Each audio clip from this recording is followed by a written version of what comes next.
think about, okay, I was out there in the parking lot, got out of my car, I came in, and now I am sitting in this chair. I feel myself sitting in the chair. Okay, feel that solid foundation, physical foundation under me. Okay, now I feel my back straight and comfortable. My shoulders are relaxed. My arms are resting. My hands are resting comfortably. My neck is relaxed. My eyes are softly focused. And I'm here in this place now. Then next we want to draw our focus even closer in. So now we start counting the breaths.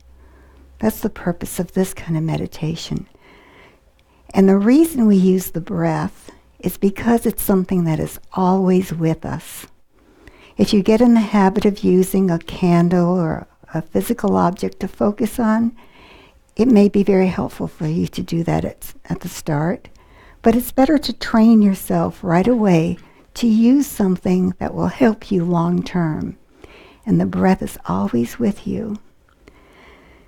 So you breathe out and then breathe in with 1. Out. And 2 in.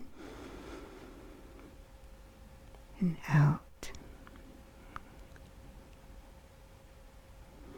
3. Out. 4.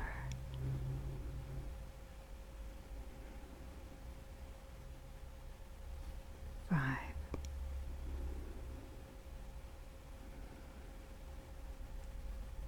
6.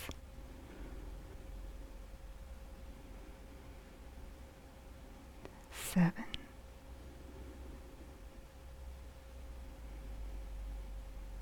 8.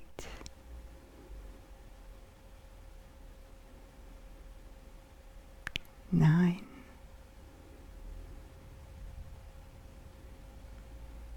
10.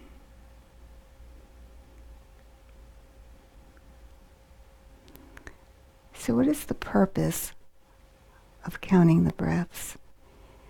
Well, an ultimate goal of meditation is to be able to think more positively, to develop a positive mind by getting to know yourself, know what things you don't want in there, and get them out and replace them with positive thoughts.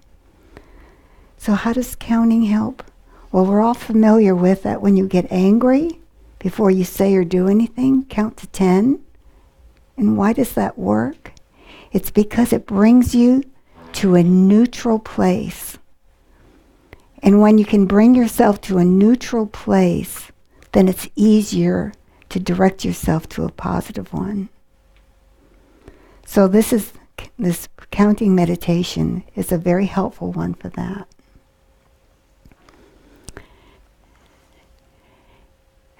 Now, the next meditation technique is one that our teacher, Geshe Gelik, has taught us many times, 9-round breathing.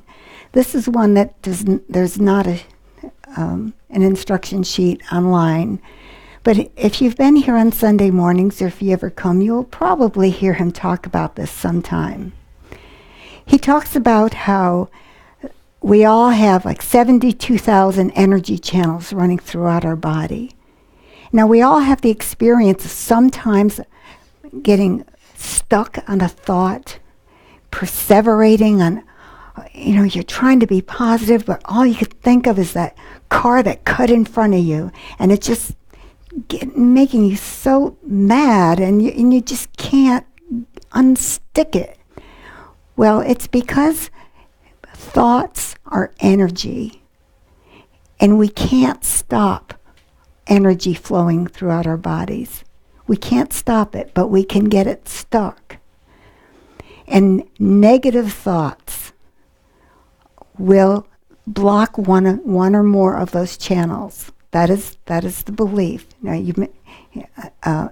clearly, we're all here to learn this way of thinking, and so just take it as a theory, okay? But it's actually a theory that's been in practice effectively for thousands of years. It's not something new. As Geshe-la always says, he's not teaching you something new. It's something that's been around for a very long time.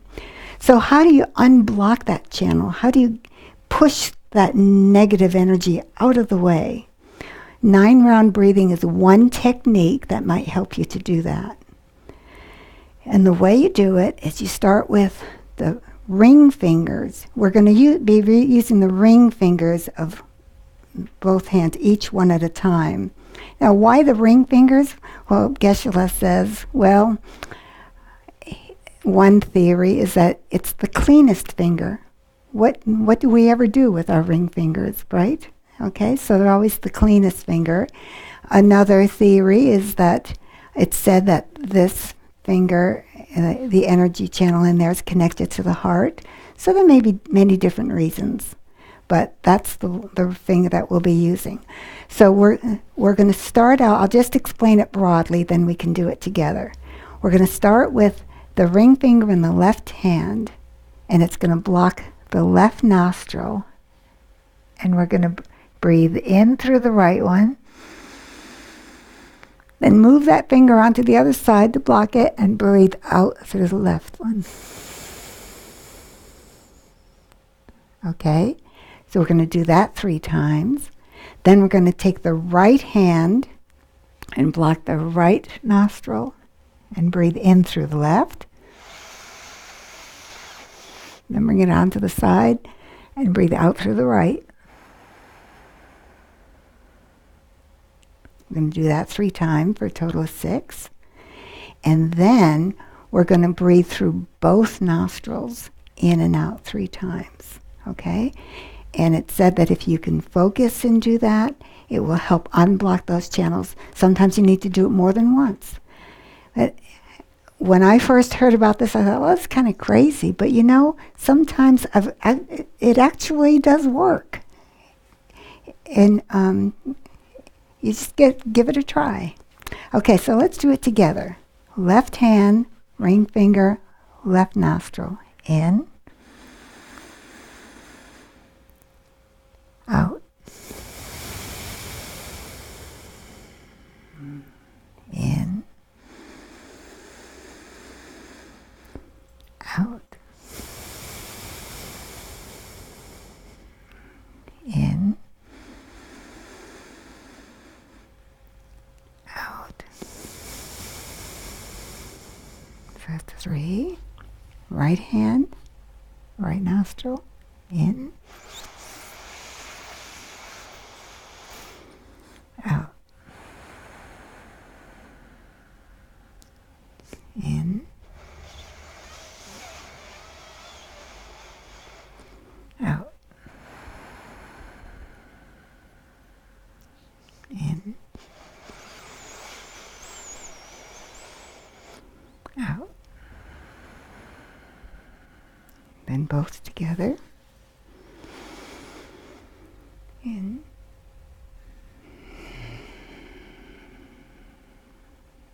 2.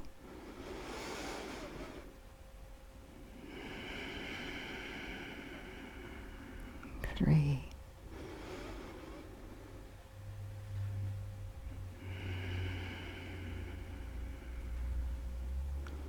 Okay, so now we've had some techniques that you can use yourself to calm yourself by first getting yourself comfortable, because if your body is not comfortable, your mind cannot be comfortable and flexible.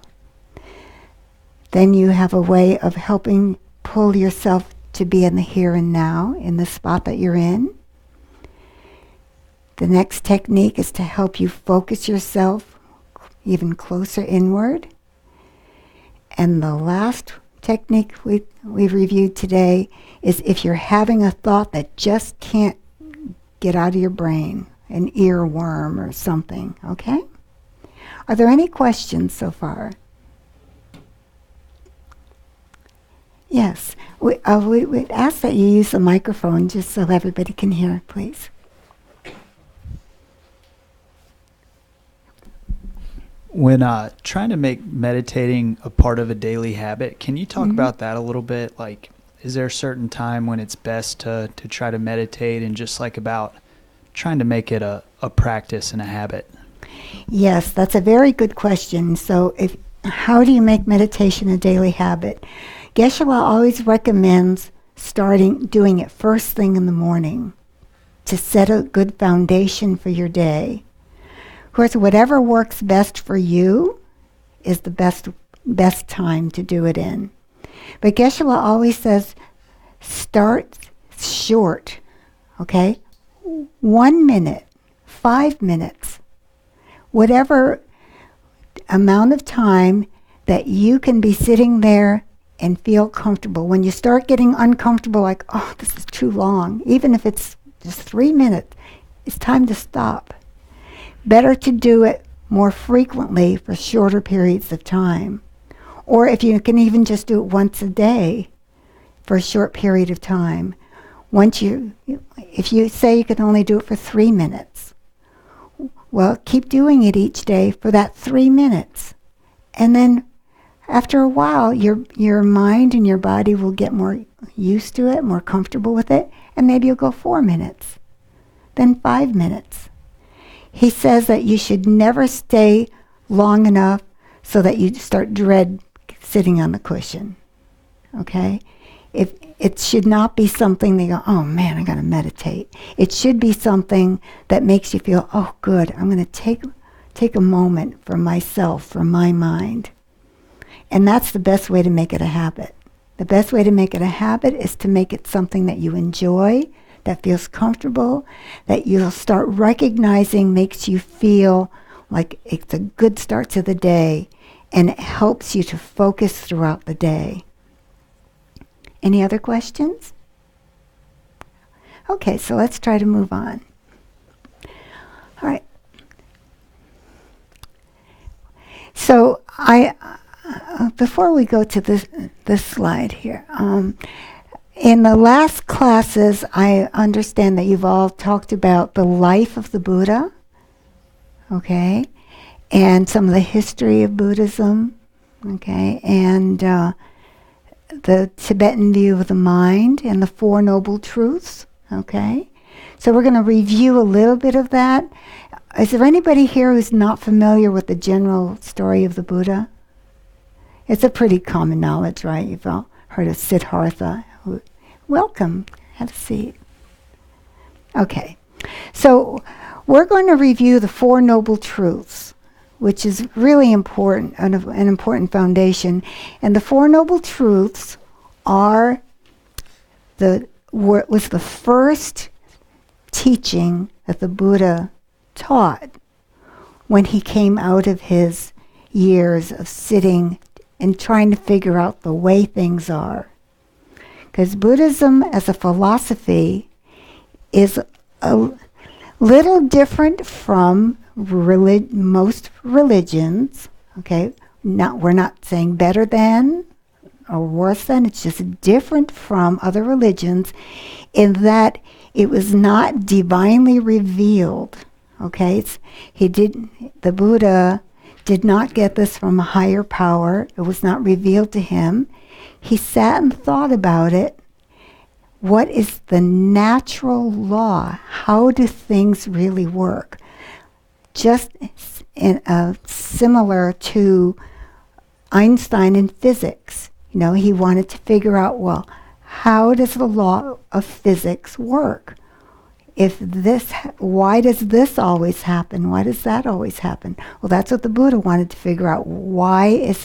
How does life work? Why do we suffer? And how can we get out of suffering? How can we find happiness? Okay? So he sat and thought about things for years, and then he really didn't feel like he would be able to communicate this very well to others, but felt like he had to try. So the first of his teachings called the Four Noble Truths, and the noble doesn't mean like royal. It means like of high integrity, important, valuable. Okay? And the first noble truth is suffering exists. Now, why does he start by talking about suffering? Sounds kind of negative, doesn't it? Well, the thing is, people, unless you understand the problem, how are you going to solve it? Unless you understand what suffering is, how are you going to get rid of it? Because we all know that we're dissatisfied, okay? And in fact, our Geshe Gelik, our teacher, says maybe a better interpretation of the word for suffering is actually complications and dissatisfaction. And we all have those. So suffering can include, of course, physical suffering, but it mostly refers to the mental aspect of suffering. And some forms of suffering are obvious and some aren't, and the non-obvious ones are equally and possibly more harmful. We really need to look hard at ourselves. Sometimes we don't even know that we feel angry or attached to something or dissatisfied until a problem comes up, and they go, oh, wow, I didn't know that thing was in there, right? Okay. So what specifically is mental suffering? Let's look at some things here. This second noble truth, which says, okay, the first one is suffering exists. Second one, it has a cause. So what causes us to suffer? There are 6 root causes. The causes are afflictive emotions. That's pretty easy to imagine what that means, right? We all kind of can identify some things that are afflictive in our minds. And these are ignorance. And ignorance does not mean stupid. It means not knowing how things really exist. And this is the most pervasive cause of suffering, because we don't understand how our minds, how things really exist. And it's hard to explain all of these things in such a brief introductory course, but okay. All right. So the next one is attachment. Actually, I'm going to, attachment is an exaggeration of positive qualities and a desire to possess. This is something very difficult that we all have. It's the nature of being human. Okay, it's a desire to possess physical goods, comfort, relationships, also our youth and our health. We get so attached, so crazy to possess these things and have them not change. It causes a lot of problems in us. Like, we don't accept aging. It's a very common thing. I know I have a hard time with it, right? We all do, right? Okay, so that's what that word means. Anger is the opposite of attachment, and the anger is the exaggeration of the negative qualities of something. Pride, doubt, wrong view. Okay. Now these are things that we really don't have time to explain more in this class, but you can all get the idea of how these are things that are common to us and that disturb our mind, things that we like to get rid of. Yes, question? Thank you, Greg. So, are these causes explained more in the Meditation 101 class? To get more information about these, the best class to take is the Discovering Buddhism classes. Okay. Okay? Yeah. In discovering this, Buddhism in a nutshell tries to touch on everything in just 5 classes. The Discovering Buddhism classes on Monday nights will take like one topic at a time, like karma, and spend 5 weeks on just the karma. Okay? Or spend 5 weeks on just how the mind works. Okay, so it's a lot, it's more in depth, but it's still a beginning class and a really good opportunity to get referrals to different readings, time to ask questions of someone who's really good teacher, a very experienced teacher. Yeah. Thank you. You're very welcome. Thank you for asking. Okay. So all of these things are in the mind and can be changed. Okay. And that is what the third noble truth is. The suffering can be ended, and the fourth is there's a way to do it. Okay, there's a systematic way to do it. And in this tradition, there's a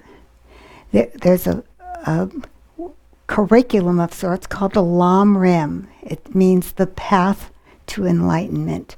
Okay, and there's a pretty specific order in which you contemplate on different ideas to try to gradually lead you to a way to identify those sufferings in your mind, the negative emotions, and replace them with positive thoughts and positive emotions. Okay.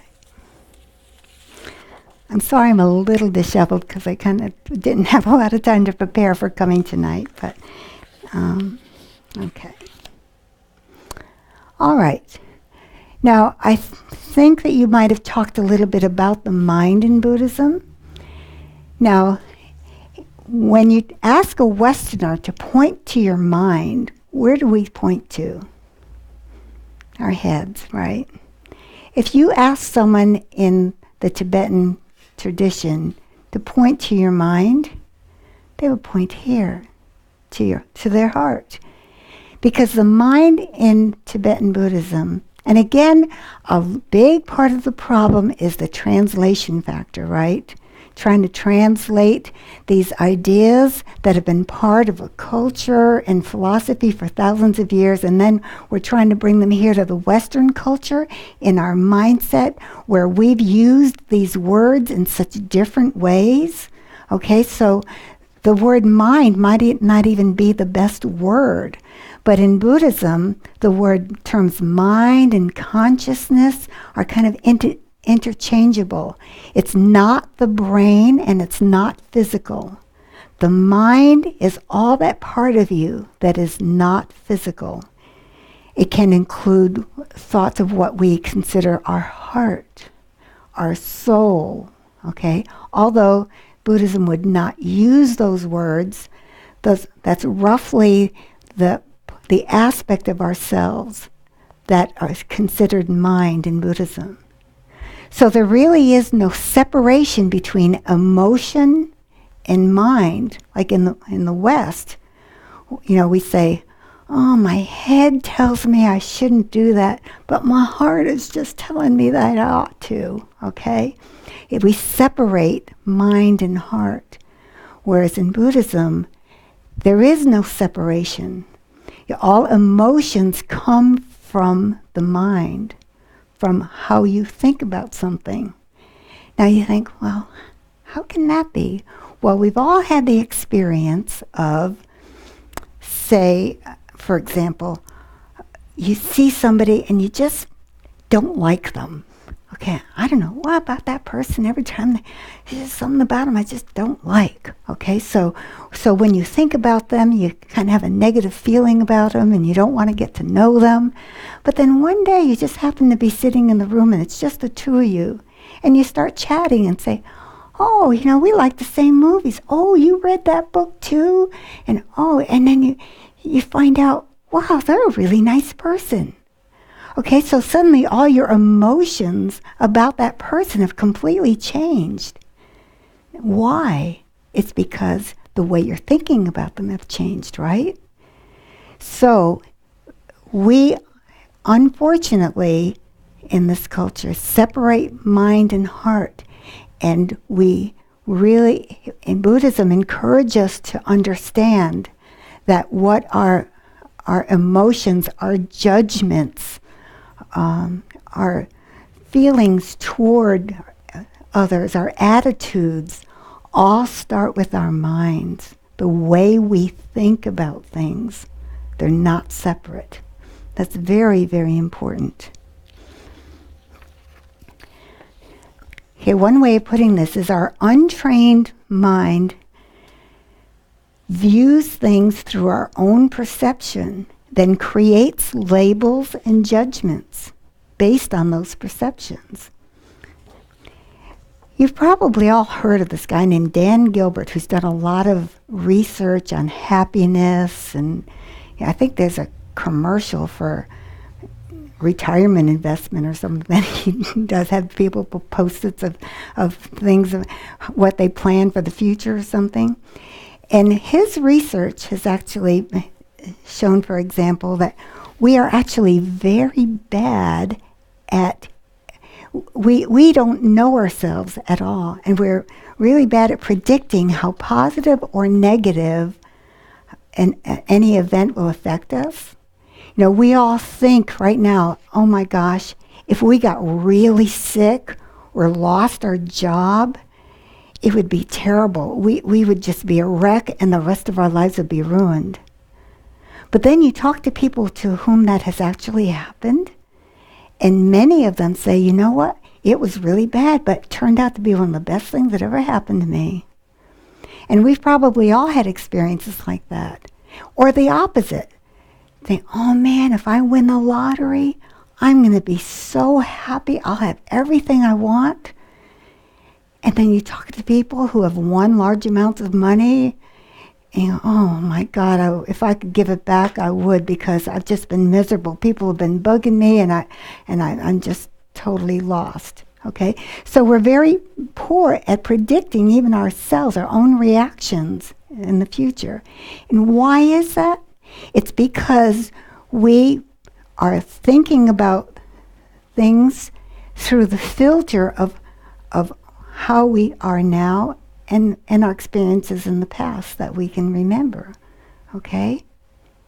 So that's the point of that is that our minds, the Buddha says that we all have the potential to have an enlightened mind, and an enlightened mind is one that does not have the pollution of these negative or these filters that throw off our judgment and our views. Our minds are like clear water, and all these negative thoughts and experiences are like pollution in it. So we need to identify what the pollution is so that we can get it out. Any questions so far? No? Okay. All right. So it's very important to remember that the mind is continually changing. There's a firm belief in the ability to change our minds and create the causes of happiness. Because if we did not believe that, there would be no hope. If we couldn't change, well, what are we all doing here, right?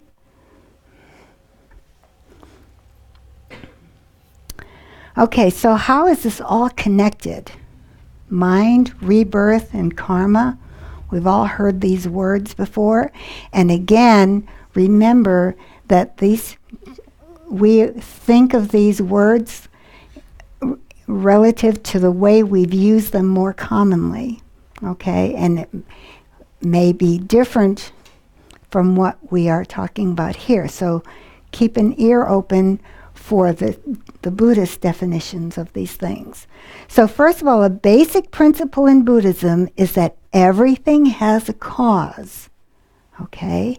This moment, this thought was caused by the previous one, and the previous one, and this thought creates the next one. It's all connected. Okay? And the mind is non-physical, so it can only be produced by something that is non-physical. Your thoughts are produced by previous thoughts. This body was produced by the previous one and the previous one and the previous. Okay? Right. This adult body was once a young adult, was a teenager, was a child, was an infant, and before birth was something, I don't know what, I'm not that much of a scientist, but it was something physical.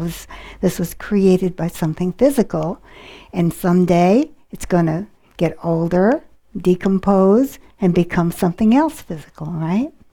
Well, the mind is continuous as well from the previous thoughts, and will continue to create new thoughts. Each moment of mind is produced by the previous moment of mind, and this continuity of consciousness is the basis for the Buddhist belief in rebirth and karma. Okay, so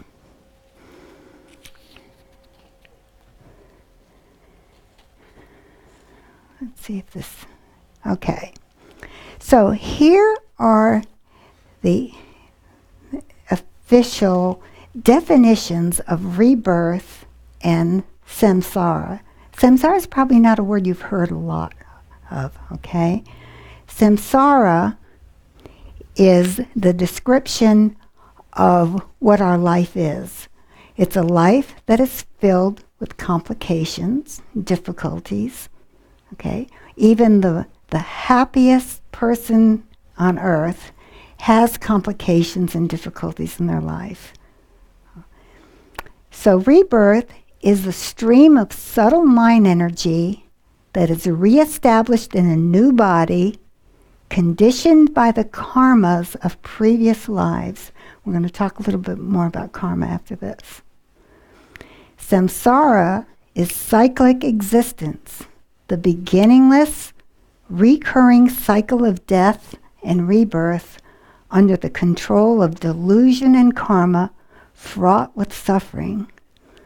That's a mouthful, isn't it?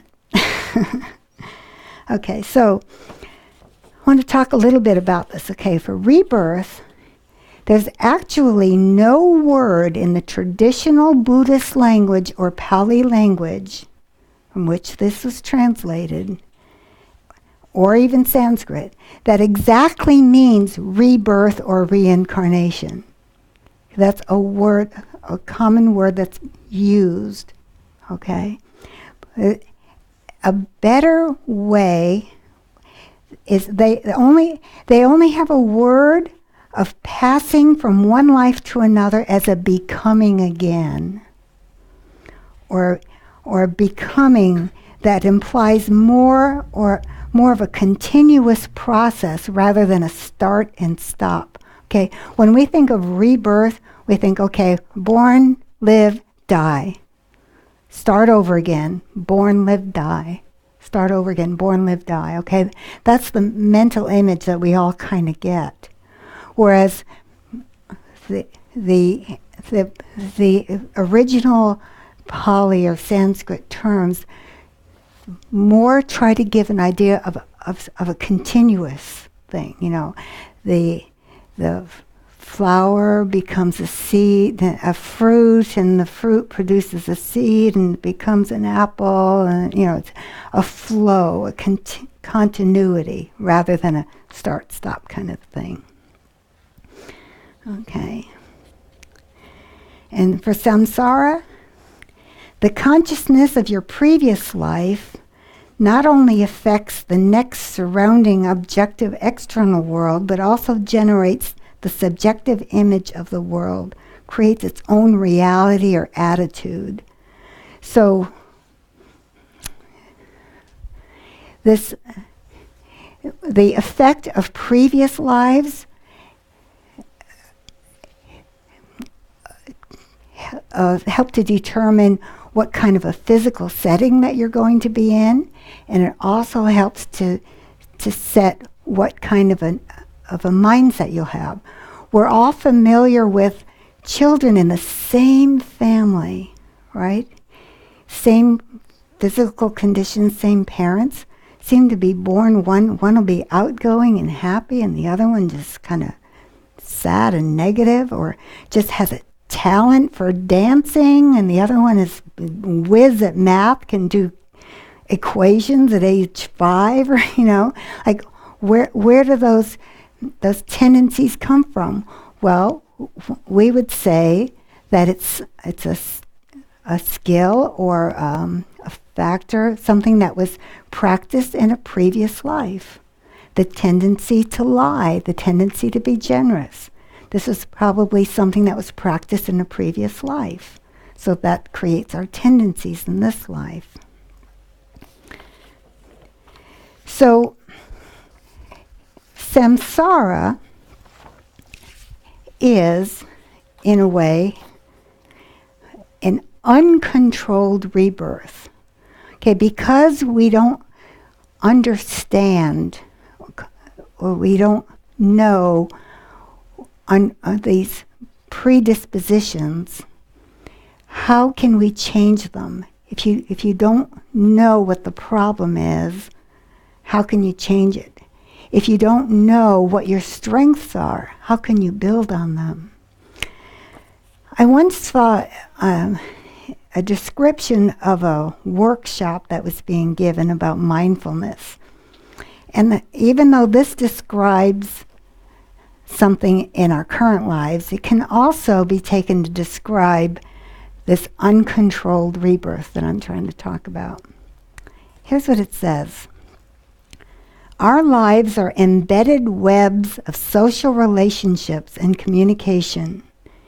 In all relationships, both personal and professional, we find joys and tensions, the wishing that things were different, appreciation, longing, and suffering. Often, we function in our lives as if we were asleep, being pulled by likes and dislikes, assumptions and judgments. Mindfulness-based practices help to reveal and alleviate habitual forms of reactivity and stress. Developing mindfulness leads to being more fully present and caring with ourselves and others. Applied, it helps to alleviate behaviors and views that fuel burnout and distress. So basically, the reason that we are reborn into this uncontrolled cycle of suffering, one life after another, which is samsara, is because we don't understand how we're getting pulled by attitudes and likes and dislikes and judgments. We have to identify what those are before we can manage them and change them, and eventually stop this uncontrolled rebirth that we're experiencing. And I understand that this might all sound kind of crazy. This is one of the first times you're hearing it, but we're all here to learn a different way of thinking. Take all of this as a theory and just hold it. If it sounds crazy, put it aside. Okay. So next, karma. Okay, so karma, the word, actually, one definition is that it means action, the working of cause and effect, whereby positive or virtuous actions produce happiness, and negative or non-virtuous actions produce suffering. Another way that karma is described is its energy, its thoughts. Okay,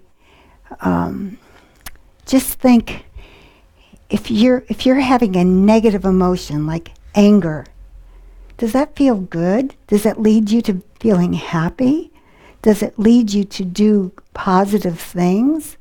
and have positive reactions from people around you and positive things coming your way, we all know that's not true, right?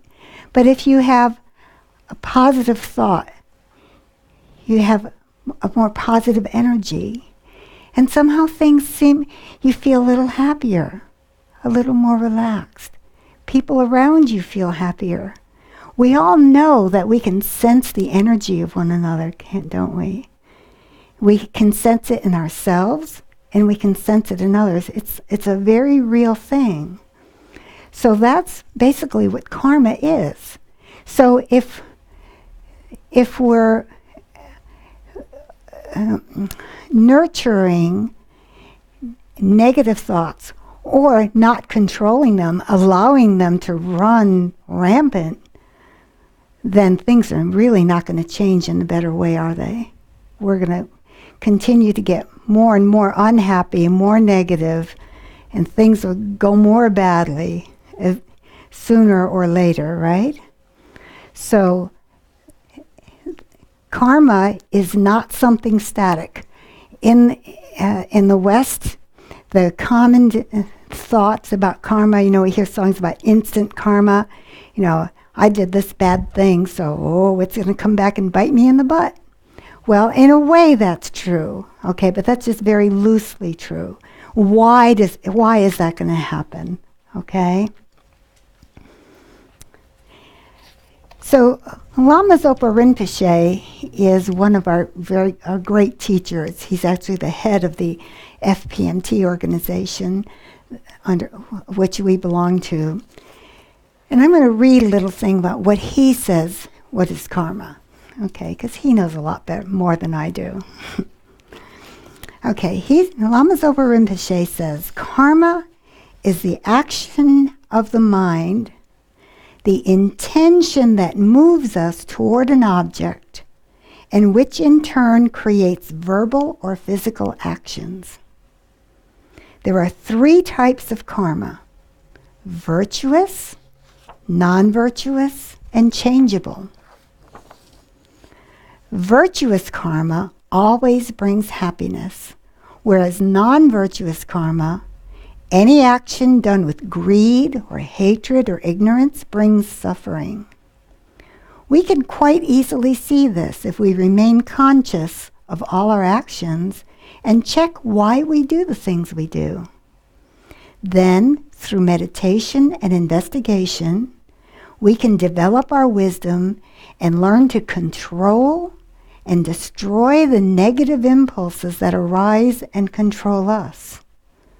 Without that awareness, there's no way we can be in control. Karma relates closely to the law of cause and effect that we see operating all the time in the natural world. Everything in the external physical world is a product of cause and effect. So it is illogical to think that the internal environment of the mind is any different.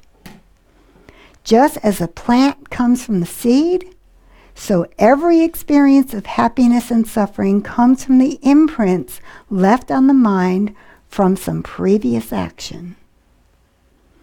Everything we say or do is determined by the intention behind the act. So everything comes from the mind, from the karmic seeds that are on our mind streams. Every aspect of the environment we were reborn into, our body and the mind with all its propensities and emotions, all of this is completely the result of karma. Our present suffering is dependent on our previous karma, but our future happiness is dependent on our present karma, the motivation we have for all the actions we are doing now.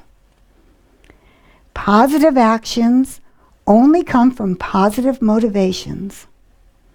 If an action was motivated by a selfish mind, it's negative. If it was motivated by a generous, beneficial mind, it's positive. Therefore, in Buddhism, the main emphasis is on taking care of the mind, observing the mind, and keeping it pure.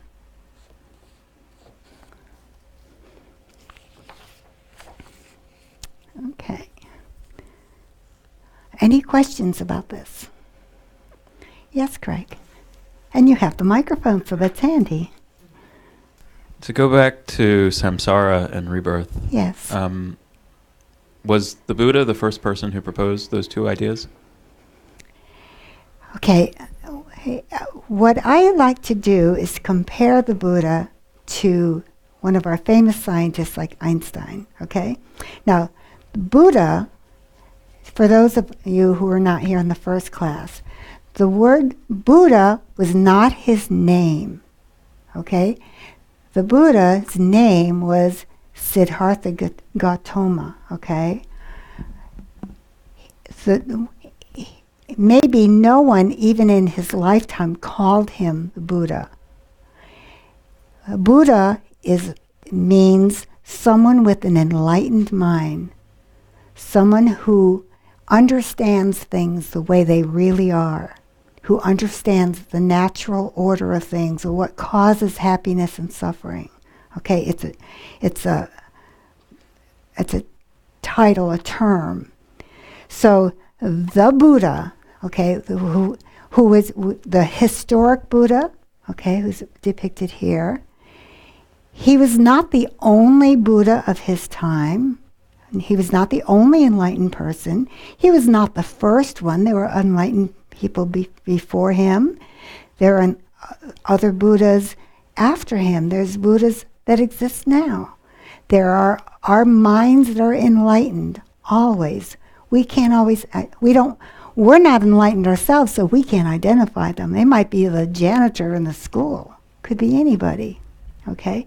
But what makes the Buddha, Siddhartha Gautama, so special is sort of like with Einstein. Okay, now, Einstein is generally accepted as being a brilliant physicist, right?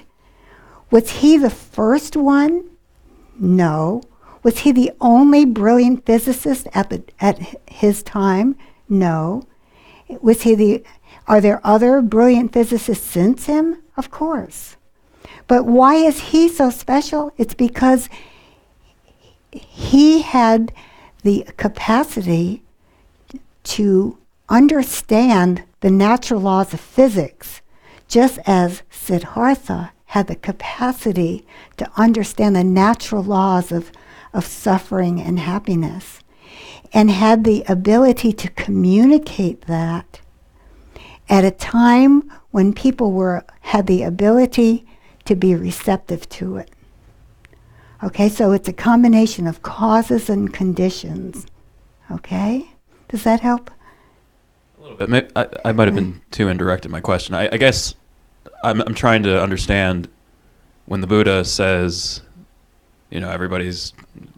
He didn't say reincarnation as you brought up, but was that a belief that his contemporaries already had in mind, and so he talked about samsara and rebirth, and that was the prevailing idea of metaphysical, what happens to people after they die? Was that what people already believed? I think I understand what you're saying. Was he the first one to think about reincarnation? Yeah. To what extent was what he was saying about what happens after death, for instance? All right. Was that a radical departure from the beliefs of his time or not? It was not a radical belief because he came from the Hindu tradition. Okay, Hindu is really a broad term. We think of Hindu as a specific religion, but it's not. It's really a broad way of thinking. And they very much believed in the rebirth and the cycle of death and rebirth. So it was not a big departure from the thinking of the day or from the thinking from that part of the world. But I think that my understanding is that a lot of what he was doing was like very similar to what many of our great spiritual leaders have done, like Jesus, Muhammad, and others. They felt like the faith or religion, the philosophy that was generally in practice had really good essence, okay? But somehow over time, things departed from it, and they made an effort to bring things back to the essence. That's my understanding. I hope I'm not incorrect, okay? But he also delved into it a little more deeply and explained things a little more fully or a little differently, but the essence of that thought was in his culture. Does that help? Any other questions? All right. So it's 8 o'clock. We still have some time. We'll go into the next couple of things. Now we're going to talk about the laws of karma. We're just going to touch on this very briefly because karma, I just want you to understand that the concept of karma is really complex and deep, and we could spend years just studying about just what karma is. So I'm just going to introduce you to some concepts that if you took more classes or read more fully, you would hear about, okay? So there are laws of karma, and the first one is that it is definite. Virtuous actions will always produce happiness, and non-virtuous actions will always produce suffering. That's definite. Try and think of an example where that is not true, and you won't be able to find one. Might be short-term, look like it's not, but long-term. Okay, second, karma expands over time. Third, you cannot experience the result without creating the cause. And karma is never lost. The actions always produce a result unless the karmic imprints are purified or destroyed. Okay. I'm not sure how much to talk about all this, but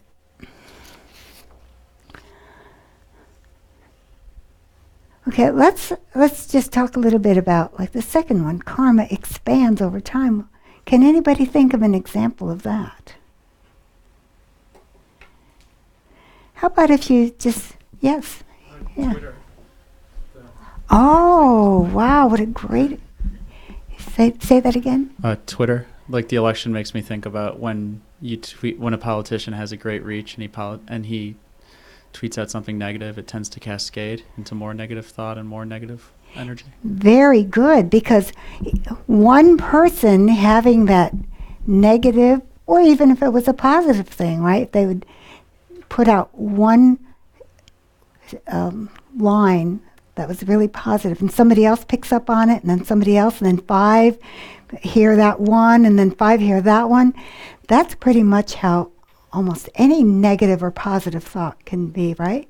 We all probably remember that little children's book, Alexander and the Horrible No Good Day or something, where he wakes up in a bad mood, so he's grumpy to someone who's grumpy to somebody else and somebody else and somebody else. That's pretty much how things happen, right? So that's sort of what, that's one interpretation of karma expanding over time. You cannot experience the result without creating the cause. One thing that the Buddhists like to talk about is the fact that you were born human, that you weren't born with claws and have to kill just to live, is a result of a lot of very virtuous action in the past. So the fact that you were all born human beings, and the fact that you're all working to have better minds, that the fact that you've taken the time to come here, that you want to be a better person, wow, that is huge. And that is a result of a lot of effort and a lot of positive action on your part in your past. So be very grateful to yourself Be kind to yourself of how good you are and how capable you are of doing good things. And karma is never lost. On the third one, you can't experience the result without creating the cause. That reminds me, Venerable Rabina Corton is an internationally renowned teacher who was here recently.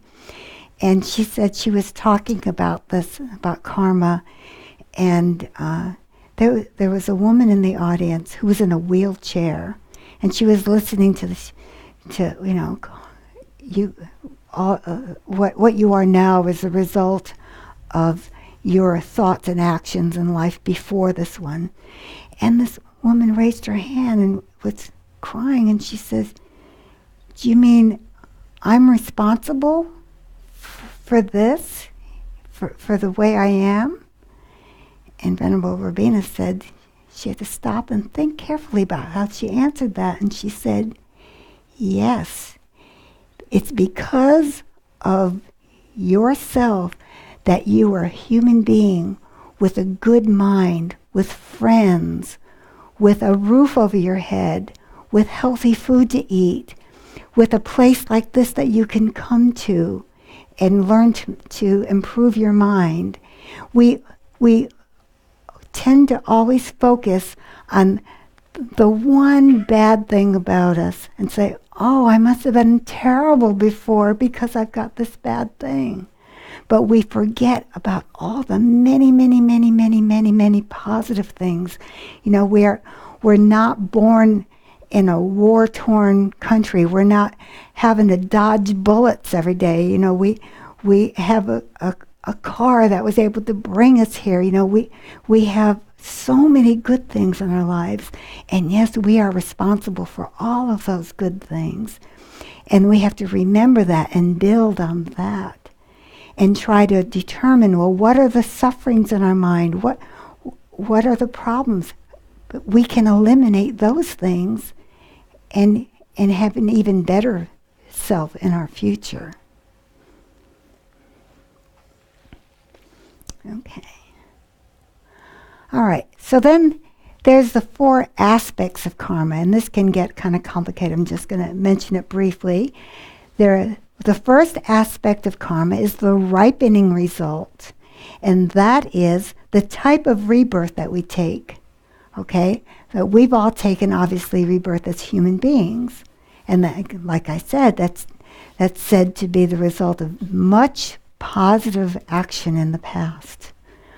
Again, we could have been born with a tendency to kill with claws, okay? We could have taken many different forms of life. The possessed result is the type of environment that we're born into. The next is experiencing the result similar to the cause. You're robbed because you stole. And this is very simplistic. Please remember that. This is very simplistic. I even wondered if I should put this in, but it was recommended that we do. Okay. And then there's creating the result similar to the cause. You steal because you stole. It's a tendency. Okay. You are excellent at musical instruments because you created that tendency in the past. As one of our teachers says, there's nothing that gets worse because of practice. Okay? If you practiced it, you're going to be better at it. Okay? I hope I haven't confused you with these things. Again, the Discovering Buddhism has a 5-week introduction about karma, and that if you're really interested, that's a really good course to take. Here's a little cartoon. If you think about it, we must have done something pretty bad in the past life, and these are dung beetles. It's just a little crazy humor. Okay. All right. We'll just quickly go through this. 10 non-virtuous actions. What does that remind you of? The 10 Commandments, right. You will never find anything in Buddhism that tells you, that commands you to do anything. okay? The Buddha is not going to tell you what you should or should not think or do or be. He just tells you the way it is, okay? This is just the natural order. Just like gravity is just the natural law. If you have something and you drop or let it loose, it's going to fall to the ground. Is it bad because it fell to the ground? No, it's just the natural law, okay? So he's just saying that if you have these tendencies, you're going to have unhappiness, okay? So he's just helping you by helping you think about what the pollution is in your water brain so that you can get it out, okay? So there are 3 non-virtuous actions of the body: killing, stealing, and sexual misconduct. For speech: lying, speaking harshly, slander, also known as divisive speech, and gossip, idle speech. And 3 of mind: covetousness, ill will or anger, and wrong views. Okay? So he's just helping you to identify the things. If you want to be happy, try to avoid these things or change them. Okay? But if you want to be miserable, go ahead. Be angry all the time. Lie. Okay. All right. So, what do you do if you identify some of these things in yourself? You know, if you have a tendency to steal, or, you know, if you've been lying, you know, like, you know, we learned about how karma leads to the next thing and the next thing. Well, how do you stop it? How do you neutralize and redirect? Okay? And you do it by purification. We're going to just talk about it very quickly. And this is something, what does this remind you of in other faiths? Confession, right? Okay? So it's similar, except for that. Well, I was raised in the Christian Roman Catholic tradition, okay? And we believed that if you did something wrong, you were hurting God or a higher power, and you had to ask that higher power for forgiveness, right? Well, it's a little different here, where actually if you have those negative afflictive emotions that we just talked about, you're not doing it against somebody else. You're hurting yourself, right? So in a way, I guess you could say you're asking yourself for forgiveness, but not really. It's how do we change that? And we change it through this process that's called purification of the 4 opponent powers. That's kind of a fancy title, isn't it? So first, you think about, well, what did I do? Oh, I lied. I should not have lied. I regret that I lied. Now, it's different from feeling guilty, because guilt implies, oh, I did that thing. I'm no good. There's nothing I can do about it. You know, we're really good at guilt. We all know that feeling. And that is not a term that is an idea, a concept that is appropriate or exists in Buddhism. You regret. You say, oh, I recognize that was not the right thing to do, and I'm sorry that I did it. So what can I do to fix it? So next, reliance means, well, I'm going to rely just for a theory on this philosophy of Buddhism that if I continue this negative behavior, it's going to have negative results. It's going to make me unhappy. I'm going to take that theory as a working hypothesis and say, oh, I don't want to be unhappy, and I don't want to continue this behavior. I don't want to let this keep getting worse and worse and worse. Okay, so as opposed to, like I just said, the way to remedy it, I'm going to rely on the Christian idea of appealing to a higher power to forgive me. Okay? Not that it's wrong. We're not dismissing it. Okay? It can be a very valid and effective form of belief for people. And we totally respect that. This is just a different way of thinking about it. Okay? So in order for this to work, this is the mindset that we will rely on.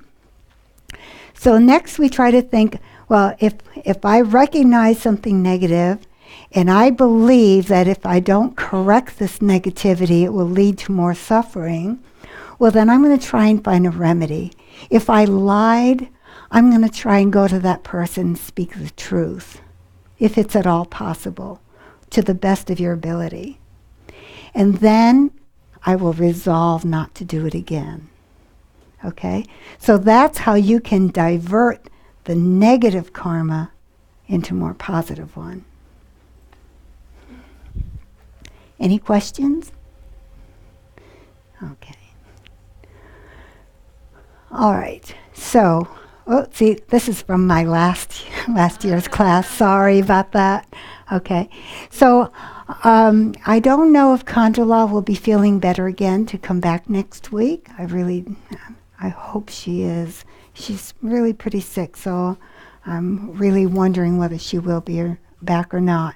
But there will be somebody here in this class, and you'll probably be talking about the precious human rebirth and the view of death, the three scopes, and the three principal aspects of the path. That's a mystery, isn't it? So come back for more, right? All right. Well, I thank you all for your attention. I'm just curious what my next slide is now. Let's see. Oh, this is a good one. Okay.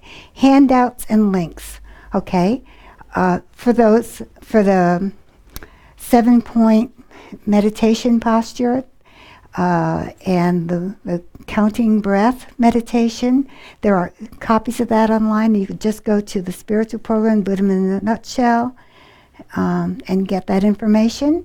There's a book in the bookstore, Buddhism in a Nutshell by Venerable Amy Miller. It's a really good one. I think there used to be, and maybe there still is, a CD, an audio CD of the information in the book when you buy the book. Okay, and then you can join our email list or just go to our website for more information about our programs here.